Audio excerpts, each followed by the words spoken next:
pero a veces caemos en la mañana en casa de nuestros invitados.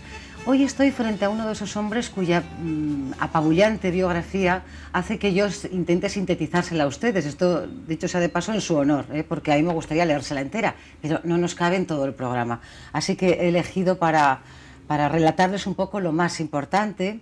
Ha sido diputado por Zaragoza en una legislatura, senador en dos, y ha sido finalmente, yo creo que el cargo más importante, más relevante, presidente de la Diputación General de Aragón del 78 al 81. Además es fiscal, es magistrado en las audiencias provinciales de Cádiz, en Alicante, magistrado y presidente de la Sala de lo Contencioso Administrativo de la Audiencia Territorial de Zaragoza, presidente del Patronato de la Universidad de Zaragoza hasta el 73. Ha sido jefe de la asesoría jurídica, letrado de la Caja de Ahorros de Zaragoza, Aragón y Rioja. Yo personalmente lo dejaría aquí. Señor Bolea, don Juan Antonio Bolea Foradada, muy buenos días, tardes, noches, lo que usted prefiera. Todo el día, lo damos por bueno, todo. Su gran pasión es Aragón, entrando así valientemente en esta tierra, que yo sé que a usted le duele mucho y la disfruta con enorme placer también. Es usted artífice de algunos de los logros más importantes, presidente de esa primera comunidad. Sí. Lo hizo entrando por la vía de UCD, porque ese fue su primer... Sí. Yo la verdad es que después de lo que has comentado, que ahora estaba en la carrera judicial, presidente de la Sala de lo Contencioso, dice, bueno, ¿y cómo apareces en política? Pues yo aparezco... Esa pregunta se le iba a formular inmediatamente porque yo tengo antecedentes familiares también. Pues yo la misma curiosidad. Yo aparezco en política porque yo fui íntimo amigo de Paco Fernández Ordóñez, que fue también... Un gran personaje. Que fue también abogado fiscal. Yo estaba destinado en Cádiz y él estaba en Huelva, nos veíamos mucho. Entonces él me dijo, dice, bueno, oye, vamos a hacer alguna oposición más. Él hizo inspector del timbre y yo hice magistrado de lo contencioso administrativo. Aprobamos los dos las oposiciones y fuimos destinados los dos a Zaragoza, él de inspector del timbre y yo de magistrado de lo contencioso administrativo. Y ya cuando llegó el tema de la política me dice, Juan, tú no te me escapas. Y fue él el que me habló de UCD, me pareció ilusionante y entré en UCD. Efectivamente, encabecé la lista de UCD por Zaragoza, ganamos, no por mí, sino que ganamos porque UCD ganó en todo Aragón, ganó en España, y se eligió el primer gobierno de Aragón, antes de aprobarse la Constitución, porque Cataluña y el País Vasco habían conseguido ya el reconocimiento de su personalidad. No, hombre, recordemos de ellos pues al famoso Tarradellas, el primer presidente de la Generalitat. También quería preguntarte sobre este personaje pues tan fascinante. Pues luego hablaremos porque merece la pena. Y entonces Aragón luchamos muchísimo para que tuviésemos también, antes de la Constitución, la preautonomía.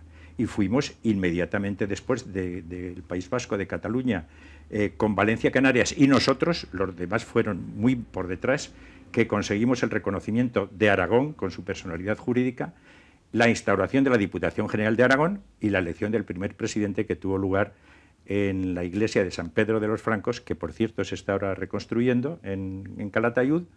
Eso fue en 1978 y yo estuve ya de presidente desde el 78 hasta el 81, en que renuncié al cargo. También hablaremos de eso, porque es Juan Antonio Bolea un personaje, una rara avis, en estos tiempos que corren en que la gente se aferra desesperadamente al cargo, que ni con agua hirviendo, como digo yo. Tú dimitiste. Sí. Es un acto que te honra. Sí. ¿Por algún desacuerdo? Luego lo comentamos. Bien, pues entonces vámonos a Ayerbe, a Huesca, sí, donde naciste un 30 de marzo, sí, si no me equivoco. 30 de marzo. Y si quieres digo el año, que también me lo sé. Sí, es muy bonito. 1930. 1930, es muy bonito. O sea que has vivido la guerra siendo muy niño y la posguerra, desde luego. Sí. ¿Cómo la recuerdas? Hombre, yo recuerdo perfectamente, yo estuve en Ayerbe, o sea, empecé a ir a la escuela en Ayerbe. Recuerdo perfectamente el advenimiento de la República, recuerdo perfectamente la implantación de la bandera republicana en las escuelas, recuerdo la entrada en la guerra, recuerdo los primeros bombardeos en Ayerbe, impresionantes, recuerdo todas aquellas gentes que venían de Cataluña, fue durísimo, dificilísimo, pasamos unos años francamente duros. En tu casa fue especialmente duro, Juan Antonio, quizás... ¿Se vivió con más intensidad la guerra o con más serenidad? No lo sé. No, yo creo que fue muy duro para todos. Y yo creo que es una época que lo mejor es olvidarla. Lo mejor. Y ya, pasada la guerra, pues nos fuimos a Huesca. Mi padre estaba trabajando en Ayerbe, estaba de director del Banco Aragonés, y entonces cuando íbamos a estudiar bachiller, pues nos llevó a Huesca, y pues claro, pues venía un chiquico de Ayerbe, donde pues se hablaba como se habla en Ayerbe, muy a lo aragonés, y me costó un poco adaptarme pues ahí en el colegio. Tuve personajes importantes, por ejemplo, Carlos Saura estuvo conmigo, lo vi el otro día, fue compañero mío en San Viator, estuvo Sebastián Martín Retortillo, Santiago Foncilla, es decir, coincidimos en un curso muy pequeño, una serie de personas que luego, pues por una razón u otra... Una gran dimensión. Y ya después, ya en San Viator, ya toda aquella guerra pues ya fue más apacible, porque la verdad es que nosotros, al margen de la política, pues vivimos como vivían entonces los chicos hasta el año 47, que vine a estudiar a Zaragoza. Derecho en el 47 con 17 años. Con 17 años. Muy jovencico, como decís aquí. Recién aprobada la revalida. De Huesca a Zaragoza. ¿Y qué te pareció esta gran urbe ya entonces? ¿No? Ayer Huesca a Zaragoza, esto tendría que ser... Impresionante, impresionante. O sea, yo, hombre, Zaragoza ya la conocía, porque claro, de Huesca a Zaragoza pues veníamos... Y, en fin, el cambio fue importante, aunque Zaragoza entonces era una pequeña ciudad. Se acababa en la Facultad de Medicina, estaban luego prácticamente en toda la Gran Vía no había nada, y luego pues teníamos la Facultad de Derecho recién estrenada y el Colegio Zerbuna, que lo teníamos donde está ahora el Cine Gran Vía, y había poco más. Pero fue una época muy interesante, tanto por los estudios que me apasionaron de Derecho, por el deporte que practicamos, y una etapa muy unos 4 o 5 años más tarde redactas como texto de tu tesis doctoral este libro que todavía hoy se considera la Biblia, de verdad, de todo aquel que necesita saber algo sobre el agua. Régimen jurídico de las comunidades de regantes. El agua es la otra pasión de tu vida. Eres hasta el día de la fecha la autoridad número 1 en España. No. Sí, tus textos se consultan, yo lo sé. No seas humilde, de verdad, porque esto es público y notorio. Hombre, estoy entre los españoles que hemos destacado en el estudio de las aguas, pero vamos, hay muchos españoles y aragoneses, por ejemplo, Sebastián Martín Retortillo, que fue también otro gran publicista, y esa fue evidentemente mi pasión. Este fue mi tesis doctoral, y luego me sirvió mucho porque los congresos de comunidades de regantes, yo he participado en todos, y en algunos de ellos fui ponente de las ponencias. Por cierto, que ya en época de Franco me han contado que te mojabas con el agua, lo cual tenía una cierta cuota de riesgo, porque aquel señor no se andaba con tonterías, no le gustaba la gente levantisca, ni contestataria. Sí, no sé de qué, eso no sé quién te lo ha dicho. Te lo puedo decir, mira, un buen amigo en primer lugar, pero es además compañero de esta casa, que es buen escritor, buen periodista, que es tu hijo, Juan Boler. Bueno, pues hombre, por ejemplo, en el tema de las aguas, yo recuerdo en el Congreso de Comunidades de Regantes de León, Martín Villa, estamos en la época de Franco, entonces era el jefe lo llamaban de sindicatos, pues llevaba la teoría de que todas las comunidades de regantes españolas debían de integrarse en la organización sindical. Claro, aquello era una monstruosidad de tal índole que yo fui el que le rebatí totalmente. Yo creo que desde entonces Martín Villa me miraba así con un poco de recelo, pero esa tesis no prosperó, con mucho respeto, porque luego yo, siendo presidente, él fue ministro de UCD, y con absoluto respeto. Sí. Bueno, ahora sí que podemos hablar, si quieres, de Tarradellas, y de Adolfo Suárez. Porque he visto fotografías en las que ambos estáis en un momento importante, como es la primera vez que se puso, que se irguió en el aire la bandera de esta comunidad, que es una especie de pequeña obra tuya, el Día de la Comunidad, que también lo es, el Día de San Jorge, porque hasta que a ti no se te ocurrió instituir el Día de la Comunidad, el Día de San Jorge, los aragoneses yo creo que ni sabían quién era este santo. Bueno, ya verás lo que ocurrió. Cuando se constituyó el primer gobierno de Aragón, que fue en Calatayud, días después tuvimos el primer Consejo de Gobierno. Esto era en el mes de abril. Y entonces, claro, yo como presidente digo, bueno, ¿qué temas llevamos? Porque claro, la administración no existía, no teníamos prácticamente funcionarios, había que llevar temas. Y yo llevé 2 temas.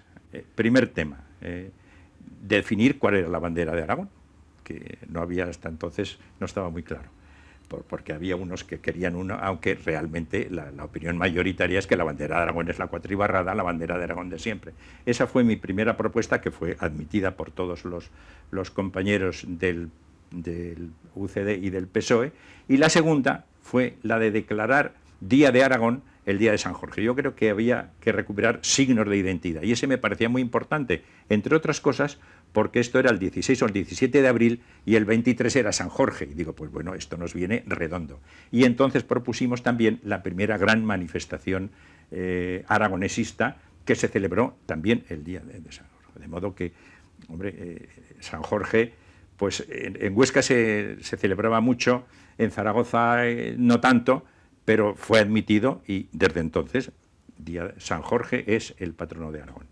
Y ya, pues a partir de ese momento, a Suárez, pues estaba en UCD, yo también estaba en UCD, Suárez vino aquí a Zaragoza, era en algún acto electoral, yo le acompañé, me pareció una persona muy interesante, pareció muy apegado a la política, muy con el deseo de hacer las cosas bien, y en ese deambular de grandes personajes, pues apareció también en esta historia, pues mi buen amigo don Josep Terradellas, que fue el primero que nos invitó a nosotros a ir a Barcelona, es decir, invitó a la Diputación General de Aragón a visitar Barcelona. Impresionante, es decir, la recepción que Cataluña y su presidente Terradellas hizo a Aragón, los que lo vivieron, es para recordarlo. Impresionante, tanto en la Generalitat como en el Palau de la Música, con todas las casas de Aragón. Yo no tengo más que motivos de gratitud. Y luego a Terradellas, pues claro, él tenía mucho interés en venir también a Aragón, y yo, por supuesto, la invitación se cursó también.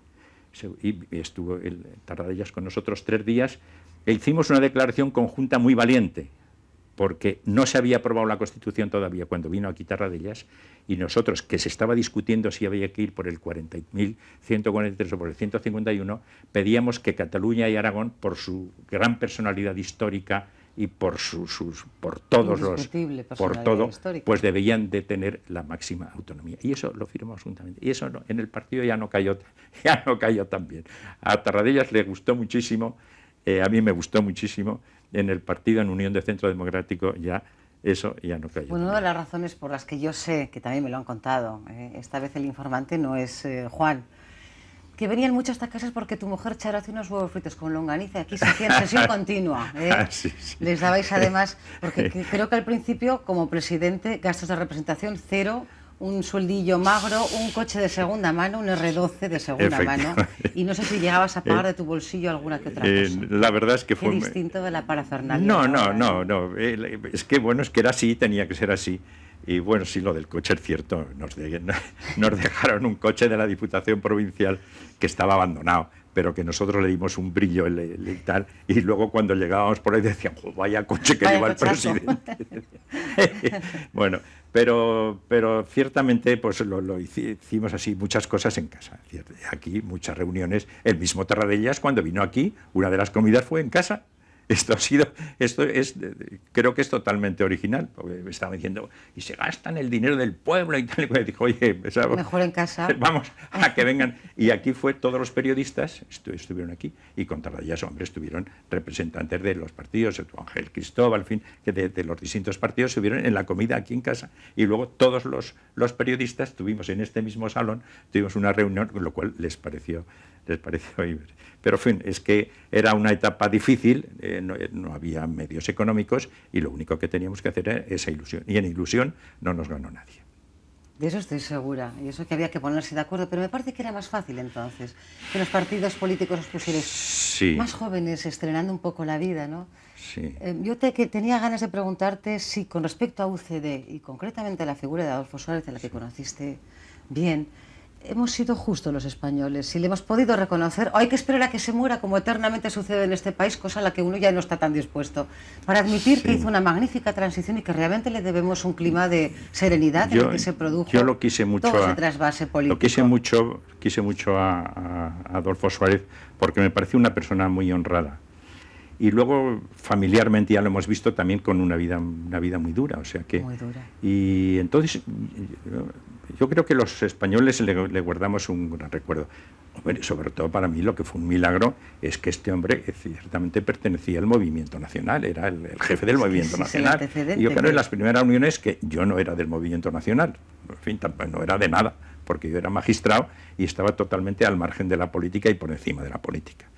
Pero a mí me sorprendió este hombre, su talante democrático y su forma de actuar me pareció impresionante, y la verdad es que se le debe a él su personalidad, sus ganas de instaurar la democracia, en fin, un gran recuerdo para él. Estaba yo pensando antes de sentarme aquí en esta casa donde amablemente nos habéis recibido, esta pequeña tropa de Antena Aragón, que realmente los ciudadanos a veces no somos capaces de exigir a nuestros líderes políticos que recluten gentes, que tengan la suficiente formación. Y ni tenemos mucho tiempo, a veces ni paciencia, no hay 3 generaciones para formar a un político, ¿no? Que no contamos, porque no exigimos que sean voces de peso, personas sabias, hombres ya y mujeres de una cierta edad, los que podrían aportar tanto y tanto y tanto. Sin embargo, a veces vos ves gente que dices tú, bueno, le faltan varios arbores, ¿no? Ya, sí. Sí, ¿Se cuenta con Juan Antonio Bolea ahora?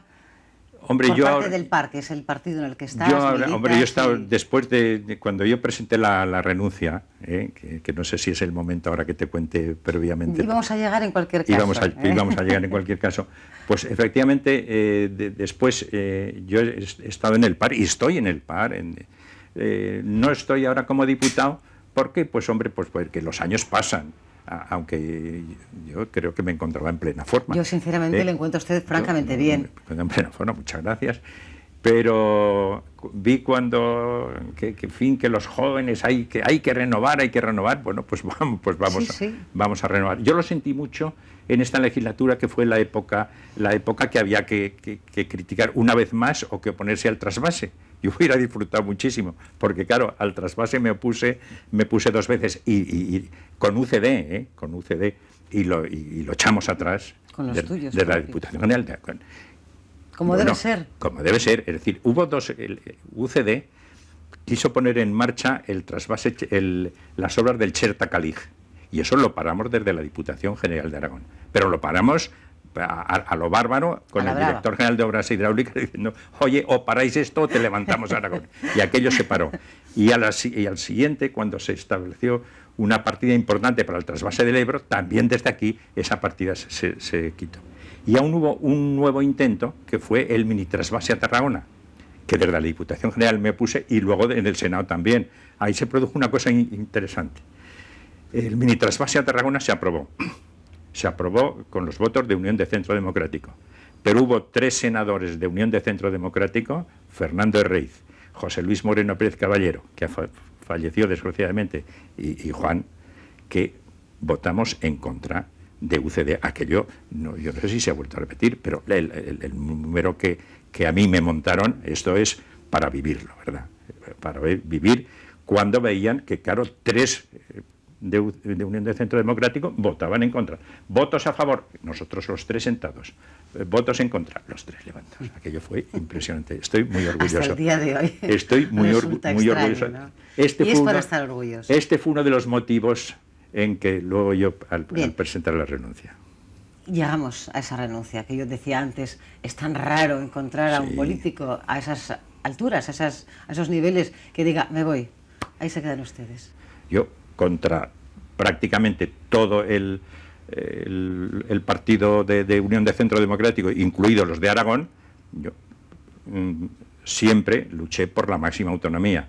Claro, presidente de la Diputación General de Aragón, que quiere ir por el 151 cuando el propio partido dice vayamos por el 143, digo yo, ¿qué hace un chico como yo en este momento en esta casa? Y entonces yo aproveché una oportunidad, porque para ser presidente había que ser diputado o senador, y salió una ley en virtud de la cual ya no era necesario ser diputado o senador, y aproveché aquel momento y dije, esto es un momento magnífico, y yo digo, habiéndose publicado esta ley, ya presento mi renuncia para que cualquier aragonés pueda ocupar este cargo. Bueno, pues claro, es fantástico que viendo tantos buenos momentos para otros muchos señores, sí, a los que uno hubiera dicho adiós, nadie lo encuentra. Dice, no, esto parece una cosa más complicada de lo que...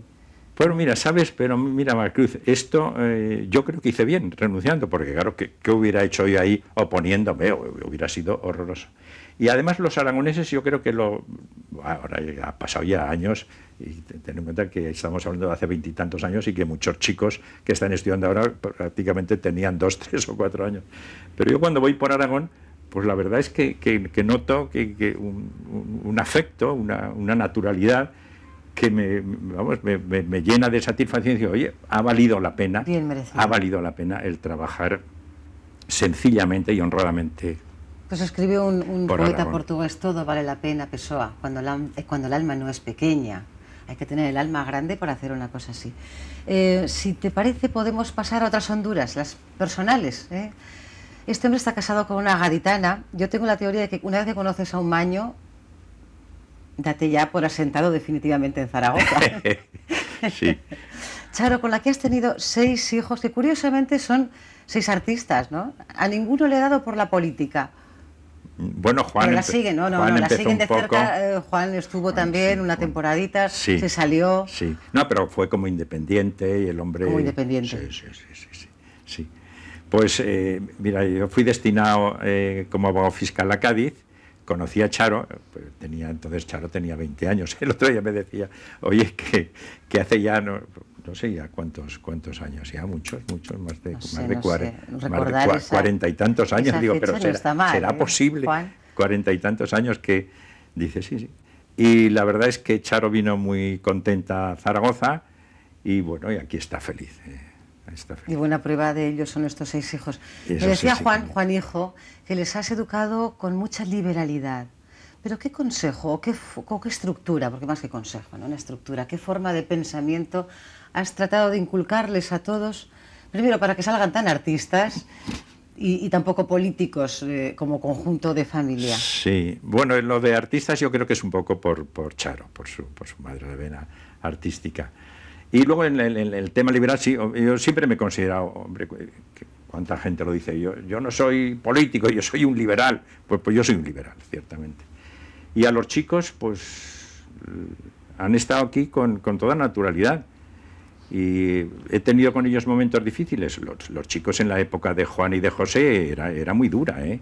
En la época de los adolescentes sigue siendo, y los jóvenes, muy dura hoy, por lo menos para los padres. Muy dura y muy difícil, pero la verdad es que los 6 han seguido adelante y el pequeño nació siendo yo presidente el año 79, Jorge, no, el año 80, Jorge, y ahora ha terminado la carrera de Derecho, está haciendo una tesis doctoral en Nancy, que no he tenido con ellos. Tienes un pintor excelente que es Nacho, pintor, Juan, que es escritor, una restauradora también. Ana, y luego un buen abogado, José Manuel, y luego Ana, Charo, que tiene una gran pasión por los niños y cuida a los niños de pequeños y...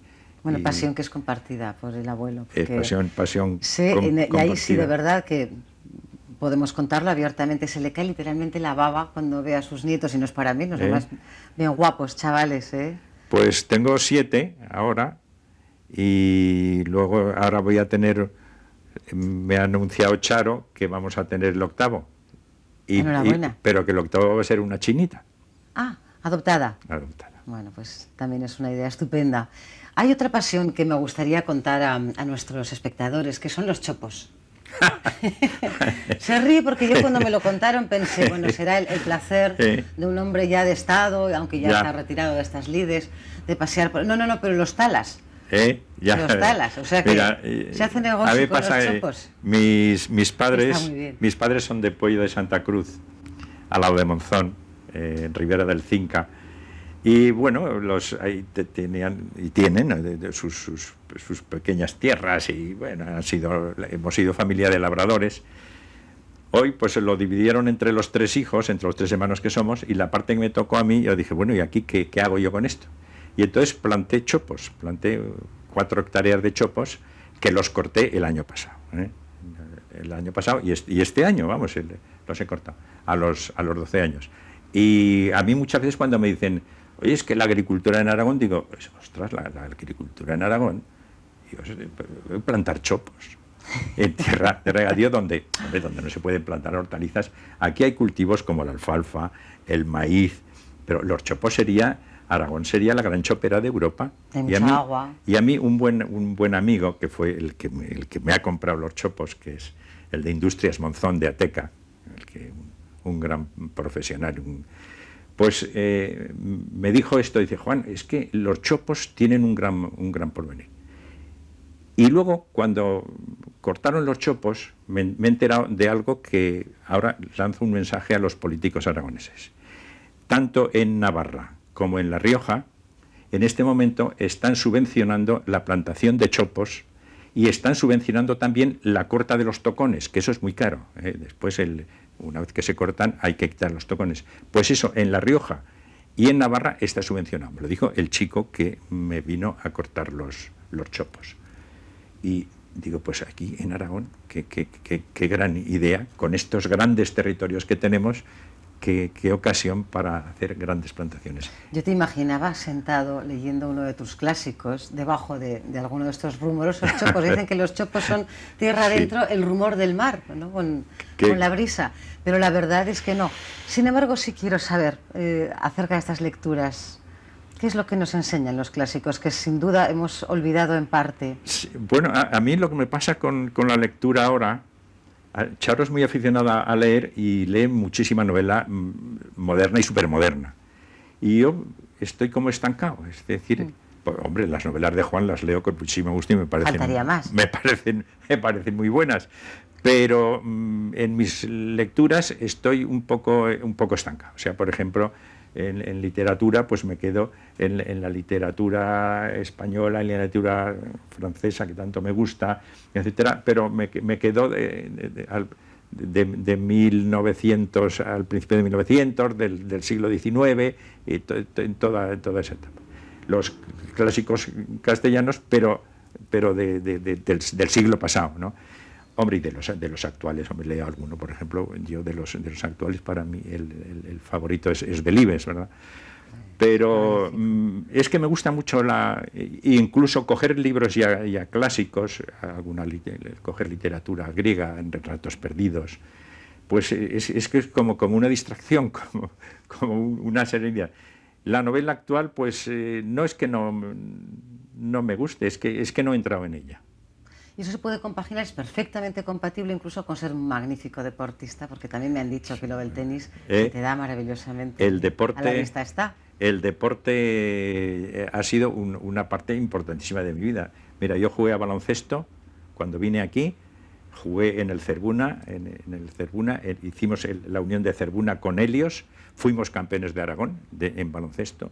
Después ya, cuando vine aquí de magistrado, hicimos petanca. Expandimos la petanca por Zaragoza y yo creo que por Aragón.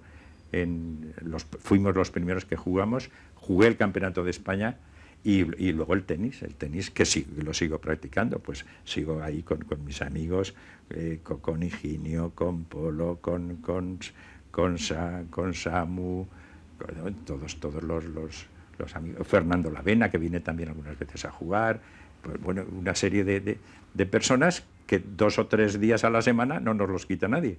Ahora, jugando a dobles.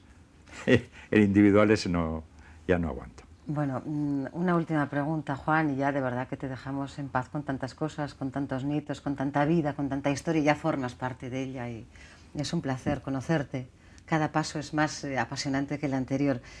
Pero es una pregunta que yo hago de alguna manera pues un poco general también en la serie. ¿Qué le falta a Aragón? ¿Qué tiene ya Aragón? Como asignatura pendiente, como presente. ¿Dónde estamos? ¿En qué punto del camino nos encontramos ahora?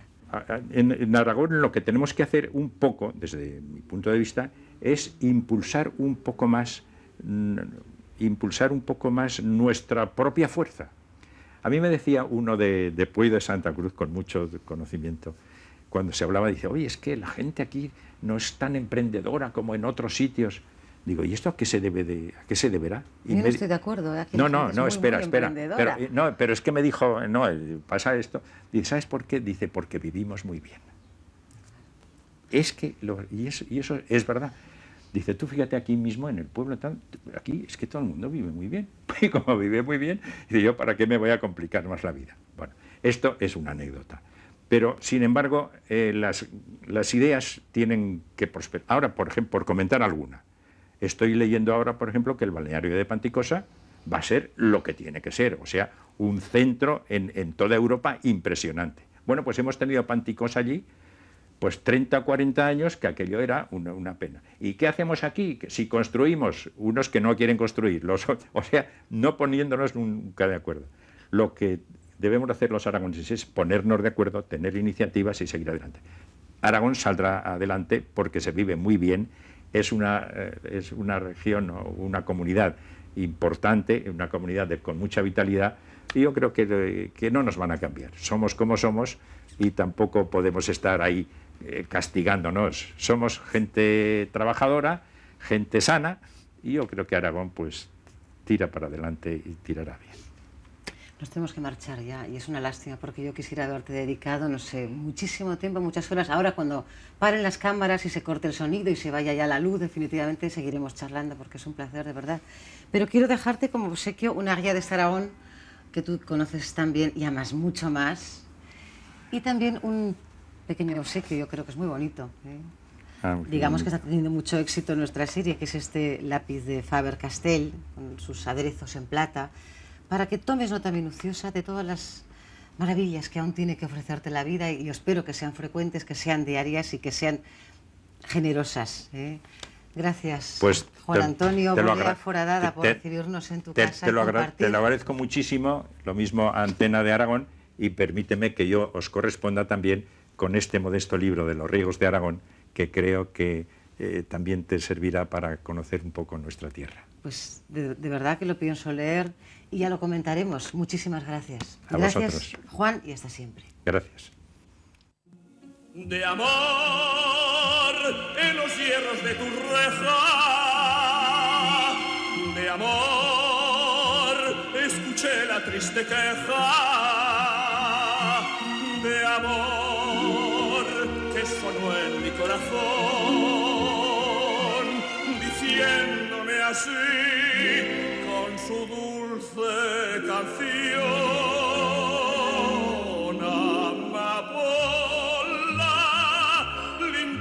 Amapola, será siempre mi alma tuya sola. Yo te quiero, amada niña mía, igual que ama la flor